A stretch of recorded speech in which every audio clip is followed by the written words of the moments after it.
Join me today as we take a look at how I paint my 28mm US Navy SEAL Frogman. This model was kindly sent to me by the wonderful team at Gringo40s. Their range of 28mm Vietnam era miniatures are a constant joy to paint, and they are chockers full of detail. Let me know below how you found this tutorial and if you think this model could actually be James Bond and not a US SEAL.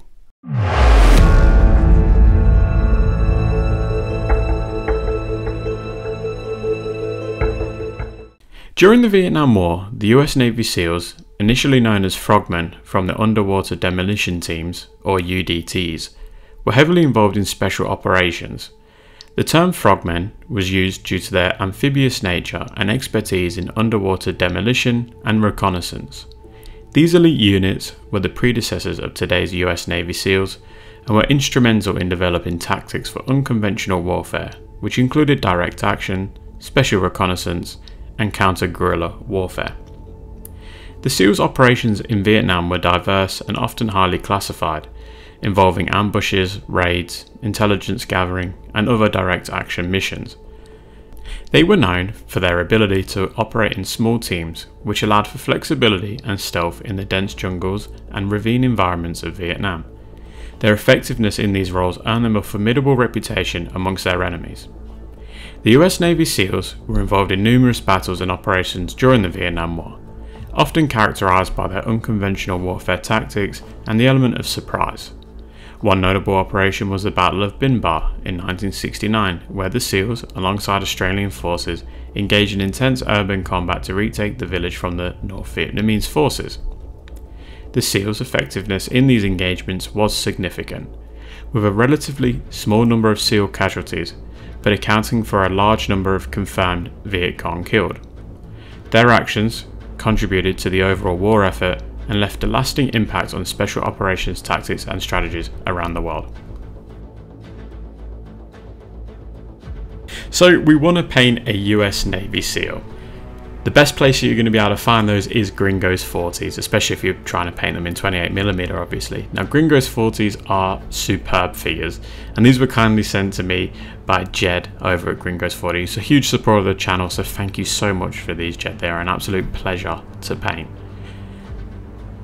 Once you get your model, obviously clean it up. It's a metal model, so it's going to require a little bit of filing, but once you've got it cleaned up, give it a spray of Tamiya Surface Primer Light Grey. Once you've done that, you can pick which part of the model you want to start. I'm going to go with the air tank, and I'm going to paint that as a silver, so I'm going to use base lead belcher from Citadel. I really like Citadel silvers. I think they're probably some of the best on the market at the moment. Obviously that can change depending on how I feel and what I want to spend money on. But anyway, use a silver and paint the tank in this colour. As I said, this is a Gringos40s model, and they are really great, and their US range and the rest of their range of Vietnam models is just superb and highly detailed. Don't forget to paint the mask, the outer edge of the mask, in silver as well. Once you've done that, you want to paint the rest of the scuba gear other than his fins in black grey. Now I am using reference material for this, and this is what I found on the internet. Naturally, if you're a Vietnam vet and you've seen these, or you were a SEAL yourself, you're going to have a fairly good idea of what the colours should be. And if I've got them wrong, please don't hesitate to let me know in the comments section. But I think I've got them right, at least anyway. So I'm painting the scuba gear, so that's the airline going into the tank, the scuba chest rig that he's got on now. I'm no diver, as you can tell, as well as part of his mask and his boots and a little bit of webbing. The shorts I'm painting in khaki. Again, I'm going off a colorized picture that I found on Google. So again, this might not be 100% accurate, but I'm pretty sure this is what they were wearing, at least anyway, in this particular picture. You can also paint his fins in this colour as well. You could also potentially paint the fins black, but you don't want a model that's going to be all one colour. It's just going to look a bit dull. So if you can paint a few different colours on there, I think you'd be crazy not to. So let's go with khaki for the fins. Once we've done that, he's got a knife. I'm going to paint it flat earth. I'm going to assume that the knife handle, I should say, was probably a darker color, like a dark brown or a black. But as I said, I really want these few minor details to pop, so I'm going to paint it in a wooden color, a bright wooden color at that.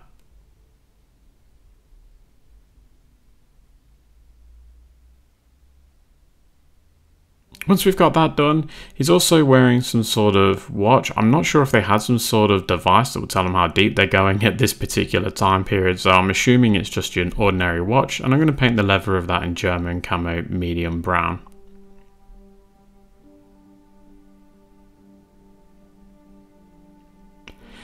And then we move on to the mask. So for the actual glass part of the mask, I'm painting it in Luftwaffe uniform blue. However you paint glass is how I would approach this. It really doesn't matter how you want to paint it. You could just leave it in one dark color if you want, or one light color. I just think Luftwaffe uniform blue is the right blue for a glass product that you're trying to paint. And then I used null oil and their technical medium at a 1:1 ratio. So I actually have a bottle of null oil that I removed half of, and then I put half of their technical medium in one, and then I've got my bottle that I can use on all my models, and I think this is the perfect mixture for your wash. It's not too dark, and it acts as a glaze in certain other areas. Now for the flesh that you're going to see in a minute, I used my 172 guide. Pretty much the technique in there is exactly the same. However, I will be having a 28mm flesh tutorial coming out soon. So yeah, you're not going to see that in this video. It will come out soon, and hopefully we'll answer any questions that you might have. But the 172 tutorial is pretty much the same thing anyway, so you're not going to be missing out.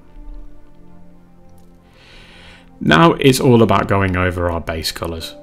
So I'm going to the scuba gear and I'm giving that a black grey. It's going to be the same principle for everything else. You can see I've painted the flesh here. It's up to you when you want to paint the flesh, but I just couldn't help myself. I really wanted to see how the figure would pop with some flesh colours on there. Then to highlight the scuba gear, that black grey, I'm using black grey and basalt grey at a 2:1 ratio. This is just going to lighten it. I know people will use different colours. They might use a blue or a sandy colour. It's up to you how you want to make this into your highlight colour. I think a grey and a black mixed together is a really good approach for this. It doesn't look too unrealistic to me, at least anyway. And then I go again, the exact same paints, but I go at a 1:1 ratio. You can go even a little bit more of the grey to the black, or opposed to the black. It's really your call how much you want it to pop. You can already see, even with my poor lighting, that those little details on his scuba gear are really starting to pop, and that's what you want it to be like. As long as you can see those details, you're happy. So now we go to his shorts. We're going to give these a nice paint of khaki, trying to leave in most of the wash in the creases and any other details that you're trying to highlight, so the dark areas, the shaded areas, and then you can paint the other areas in the base color. You can see here perfectly what I'm talking about on the fins here. I'm leaving the outer edges with that dark washed base color. Then for the highlight, I'm going to go with khaki and stone grey at a 2:1 ratio. So I said a highlight. This is probably more of another like layer before the final highlight, but you can just go with this as a highlight and leave it there. I like to do my base coat layer, sometimes another layer, then a highlight. That's just what I like to do. Probably a waste of time, and if you feel like it is a waste of time, just skip one. It really doesn't make a huge difference, but it can be a really good thing to do sometimes. So as I said, I've now gone to a 1:1 ratio with those two paint colours, and I'm just highlighting, picking out all the creases, not putting too much of this on. The technique that I go with when I'm highlighting is a scratching technique. So I'm scratching the paint and I'm slowly building it up. This way, you're not going to put a big blob of paint on and go, oh man, I didn't need to highlight that particular area. If you scratch it on nice and slowly, you're going to build it up and you're going to be happy with it. Now we can go back over those air tanks. So I'm going back over it with the exact same silver color that I was using before. And again, just scratching on in the middle of that part of the tank. Try not to get on the outer edges where the straps are holding it in place. Same technique for the top and the bottom of it and any other bits of silver that you may have. Now to highlight that, I go with a lighter silver. I use Stormhost silver from Citadel, and I'm just adding in little bits of detail and a little bit of a shine in the middle and the very bottom and the very top of it, and there's like a little valve at the top of this air tank as well. So yeah, do that, as well as just the outer, very outer edge of his mask.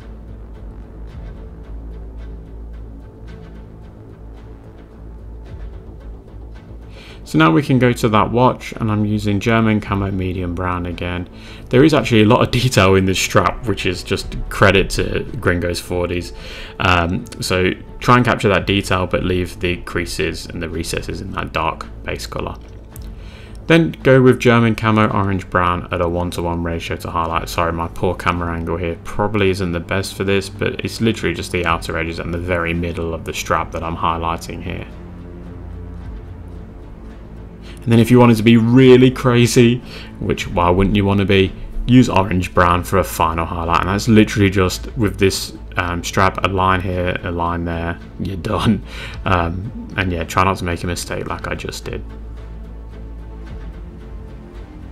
So the same principle with the knife. So going back over it with flat earth, I believe there was like 3 sections, like 3 little lines that need to be painted. There was really not much to this knife, not that you would expect it to be anyway.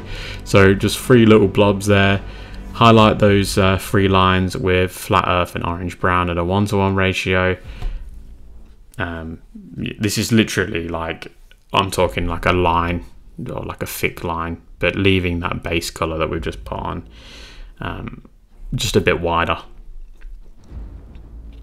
And then very finally, I'm putting a dash, and I mean a very minute amount of orange brown just on each little bit, just to really get that wood to pop. I think flat earth and orange brown mixed together actually makes for a really good wooden color, a bright wood color, which is fantastic for wargaming.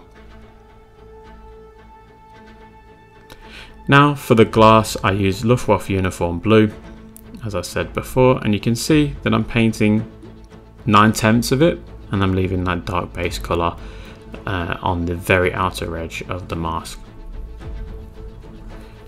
Now we start lightening it up, and I use Luftwaffe uniform on white at a 3:1 ratio, so 3 parts blue, 1 part white, and now I'm starting to paint 3/4 of the circle. Then we go to 2:1. Now I'm painting less than 50% of the inner circle, as hopefully you can see in the video. Then in our crazy way, we're going with Luftwaffe uniform and white at a 1:1 ratio, and now I'm painting less than 25% just in the very middle of that mask, and we've got ourselves a mask, I believe. And then for the hair, I use Iraqi sands. I'm treating you to some part of my flesh tutorial because technically this isn't flesh, obviously. So I'm using Iraqi sand to paint my guy with blonde hair. I'm just going to pretend that this guy was a surfer, so I'm using Iraqi sand. I'm going to wash it with umbar wash. So shock, I'm not using my black. I think umbar wash complements deserty colours really well. And it's more of like a pin wash because there's quite a lot of hair, and this guy's got sideburns as well. And then I'm just picking out all the strands of hair with Iraqi sand again, leaving the recesses with that dark umbar wash and base colour in the very recesses and cracks and crevices of his hairline. And then finally, just a very small highlight of dark sand. And you could probably even just dry brush this stage if you want to, but you've already done all the hard work of painting the mask and that, so if you dry brush, you run the risk of potentially ruining that paint job, which obviously you don't want to do.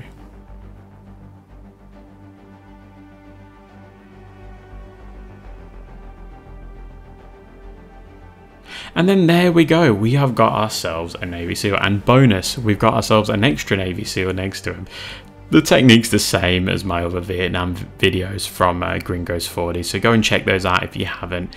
I'm really digging the Vietnam War stuff that Jed has been sending me, and he's, like I said, he's a huge supporter of the channel. So if you can and you're into this sort of stuff, please go and check out Gringo40s and help support him. And in turn, he's going to keep supporting the channel, which is just a fantastic thing. We're going to be looking at some tunnel rats next, which are just amazing. If you don't know what a tunnel rat is from the Vietnam War, go check them out. Those guys were hard as nails, and they had some big, you know what.